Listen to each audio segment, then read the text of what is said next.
All right, so here are the 4 lights in question. The TLR7 Sub for the Glock, the TLR7 HLX Sub, the TLR7 HLX, and the Foxtrot2R. So here is my Glock 48.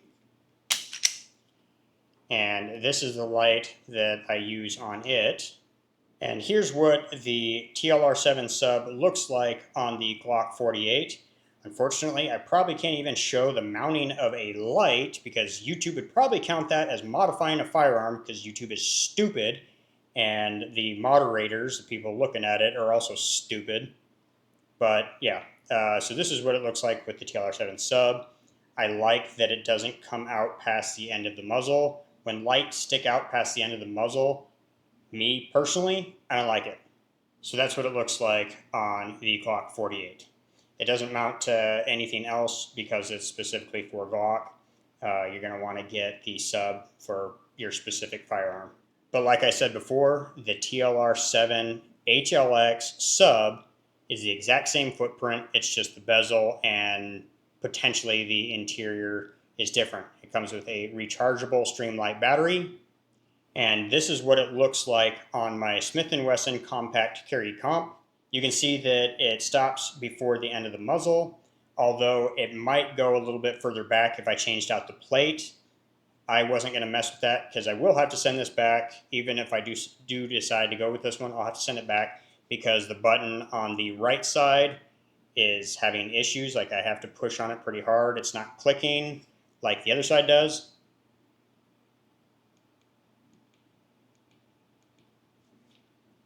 Like at first, the right side wouldn't even turn on.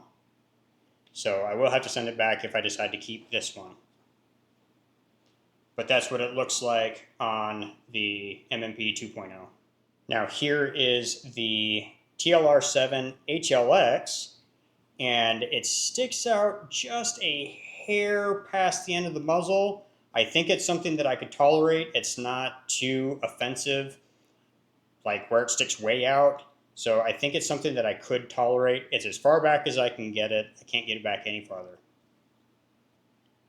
But that's what it looks like on the MMP 2.0 compact carry comp. How many times am I going to say that in this video? Maybe as many times as other people say, with that being said. It drives me nuts. Now here's the last light I was curious about. This is the Sig Foxtrot2R. And it fits on here pretty good. I really like the shape of it. The design is really good. But there are a few downsides.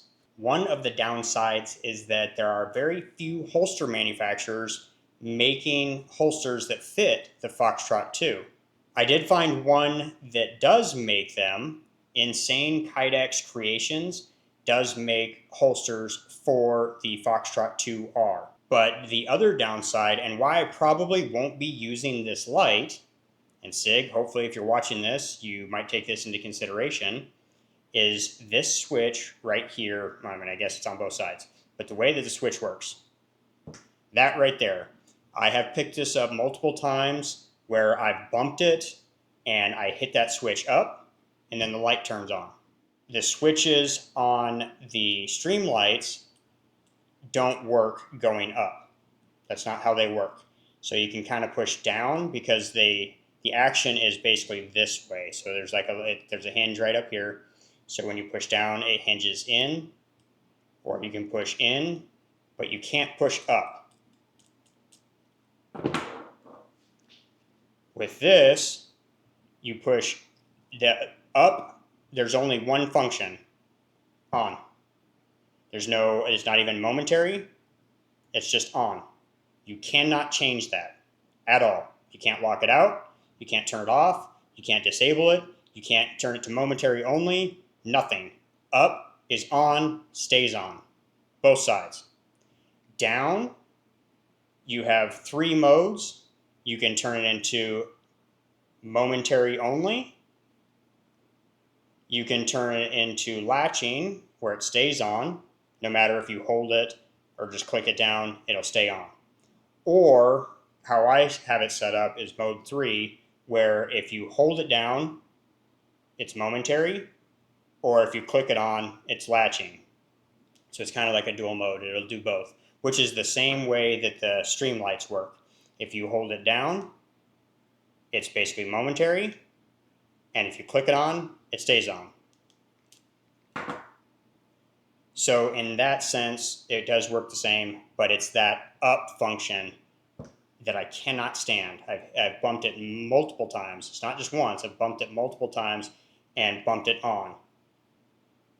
Go to pick it up, you wrap your hand around it like this or something like that, or taking it out of the safe. I've bumped it and it'll turn on. Taking it out of the gun case, bump it, turns on. Drives me insane. I don't like it. The light itself, I really like the shape and the design. It's really bright, but because of that, I'm just not going to be using it.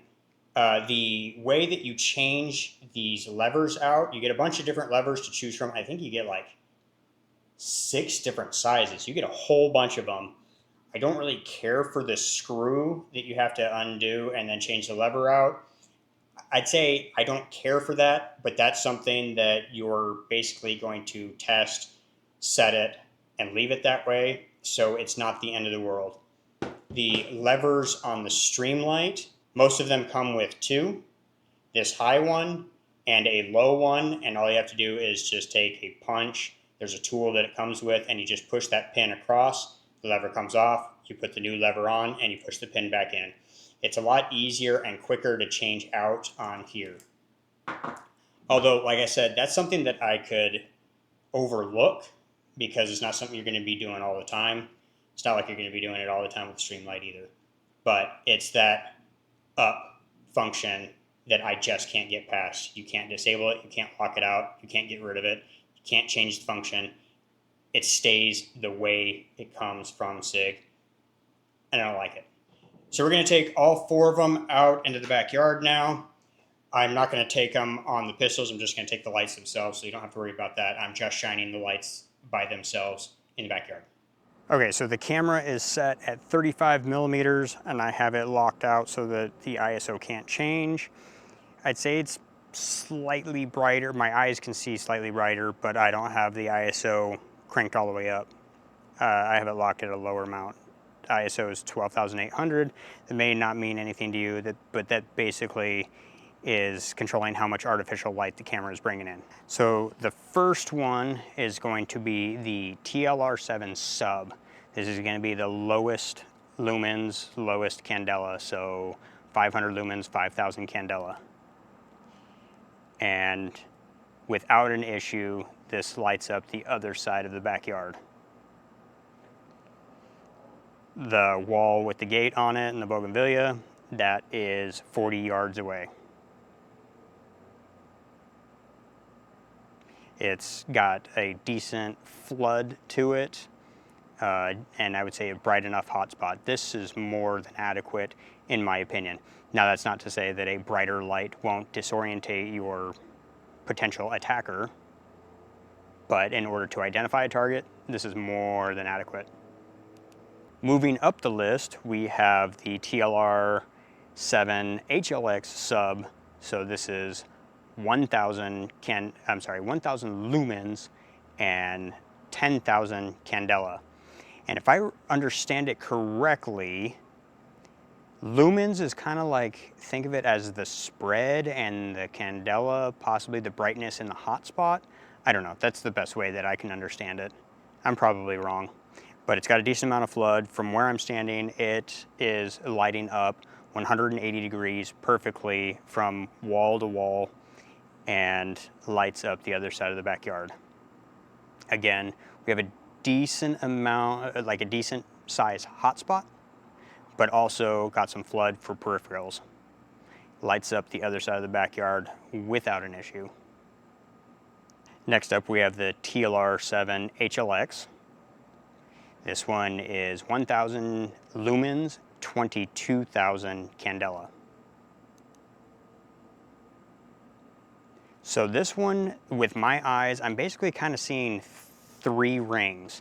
I'm seeing the first outer ring that is basically 180 degrees directly side to side. Then we have a kind of an inner ring right here.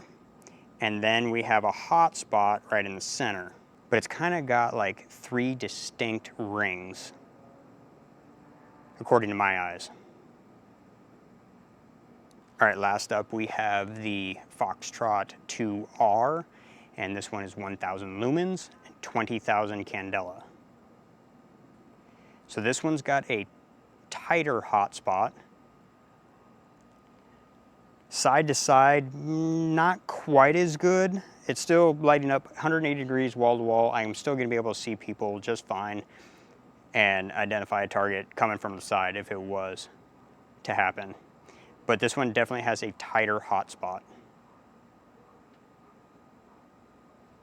Now, I know I didn't compare it on the tabletop or anything like that, but on my EDC, I have a TLR6 HL, which is rated at 300 lumens.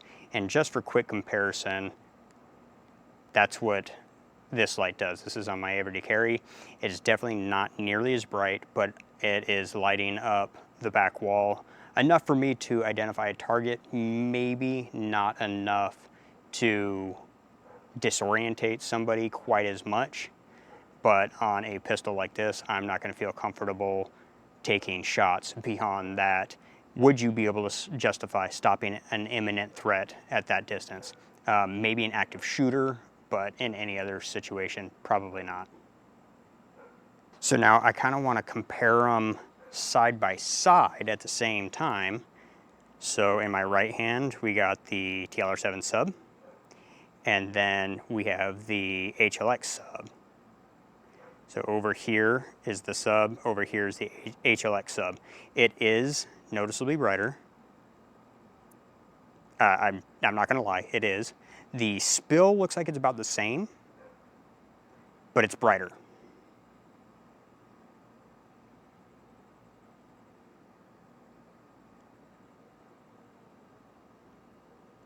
Now we'll switch the HLX Sub to my right hand, and now we got just the TLR7 HLX in the left hand. So here's the Sub, and here's the HLX. So again, like you can notice a difference in the brightness. They're both rated at 1,000 lumens, but the Candela is more than double on the one in my left hand, and you can see that. It's got tighter hotspot.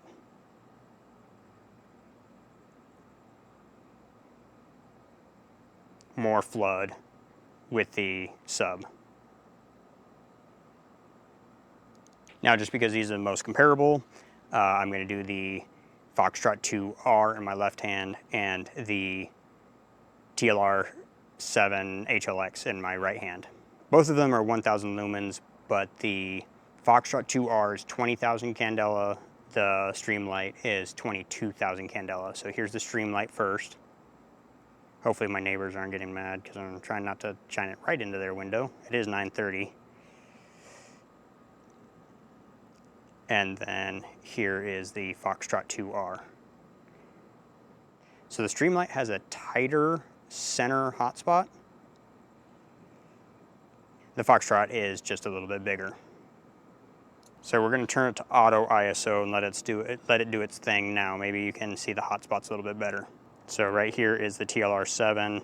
This is the Foxtrot2R. Now you can see with the auto ISO being on, it almost looks like this has just a tight hotspot and this one has more flood, but that's not really the case. It's just because of the way the camera is acting. I'm just kind of trying to show you that hotspot right in the middle. I will tell you that the Streamlight is heating up a lot more than the Foxtrot. So I know it does look better with the tank lights on, but it's past their bedtime, so the lights are off. A couple things that I noticed while I was out there testing these lights. The bezel on the Streamlight TLR7 HLX, it heats up considerably more than any of the others. Even the Foxtrot2R is noticeably cooler, but it's only a little bit brighter than the Foxtrot. The TLR7 Sub, it's not even warm, and the HLX is mildly warm, but the Sub is quite warm. Earlier it was like almost too hot to hold.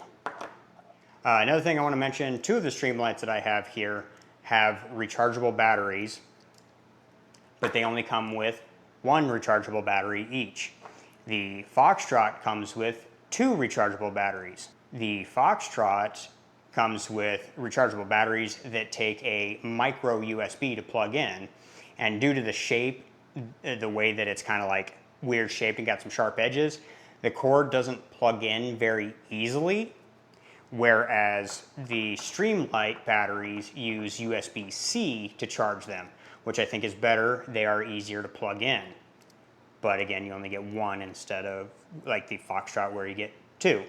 Now, all three of these lights are about the same price. They're in the 150 pieces of 8 range. As of right now, I can include Amazon links, and you can find, well, 3 of these on Amazon. The TLR7 Sub is now the X, but that can also be found on Amazon. They're all around 150 pieces of 8. However, when I bought the HLX Sub, it was like 175. Now, I did buy all of these with my own money. Sig nor Streamlight sent these out to me for review or anything like that. I paid for all of them myself. I have over $600 worth of lights just right here. So if you don't mind using those links, that helps me out just a little bit, but doesn't cost you anything extra. You can also give this video a like and possibly subscribe if you want, if you're into that kind of thing. That helps out the channel just a little bit and doesn't cost you anything to do that. So I would appreciate it. And yes, I do understand that my content is sporadic and seems like it's all over the place with trying to do the underlying theme of DIY, but whatever. It's just whatever I want. And if you don't like it, I totally understand. And I do hope this video helped some of you out get a good comparison between the footprints, what they look like, at least on the MMP 2.0. I couldn't find the answers to these questions, so I wanted to do a video to share with others that might be in the same boat that I was. So one of the biggest reasons I started a YouTube channel was to do videos on things that I couldn't find answers to. And if you're going to leave any sort of comments, questions, I welcome them. Just please try not to be a dick in them. I'm kind of tired of the dickish comments. It gets old and it really makes me not want to read comments and respond to them. So if you want me to keep reading them and responding to them, or even allowing comments, because I could just turn them off, just don't be a dick in the comments. You can disagree, that's fine. Just try and be respectful about it, like, come on. But if you have any more questions or suggestions, I can see what I can do and help you out with those. I think we're just gonna wrap it up here. That's it for this video. We'll catch you on the next project. See ya.